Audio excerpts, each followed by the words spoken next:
Баткен областына қарасты Адамдар Мақтұрпақ айлы өкіметінің территориясы мынау жер. Нефть, газ шыққан жер. Мен Мақтұрпақ айлық кеңесінің депутаты Тұрсыматов Абдыманапмын. 15 жылдан бері Ақташ күйгізіп, Мақтұрпақ айлы өкіметінің баш болып тұрып. Тегерегінде дағы бір 30-40 адам бар. Ал сөйтсе бірақ жердің астынан шыққан газды Ақташ күйгізіп, елге берместен 15 жылдан бері елдер қиналып отырады. Hazır evde gaz yok uydu. Bırak gaz çık odan. Bırak görüp koşan odan.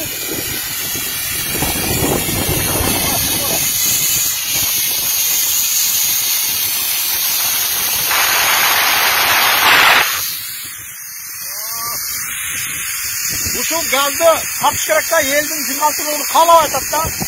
Milyardlagan akçanı jasap, ağıla eğilip baylığımды korgosam dep oturgan kişiler var da. Oso Urmantlı Sadırgül Koçoyevич, ne bitti kayra işte turgan zavodlarını alып kelip kursanız bizge, Mақтұрпақ айлы өкіметіне. Ama oşonda aeroportlar kurulatıle, bağday көп қабатты үйлер kurulup, sanatoriya, kurortlar kurulatıle.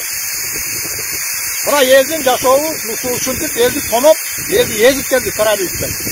Ушуларга bir мыйзамдын чегинде чара колдонуп берүүгө чыгам. Жердин астында полный газ. Gaz көп. Yok деп маалымат берип атат. Бул бүтүндө Түштүккө, Жалал, Баткен, Ошко жетет деп Акбатыр Али өзү сүйлөгөн эле. Азыр эми жок деп атат.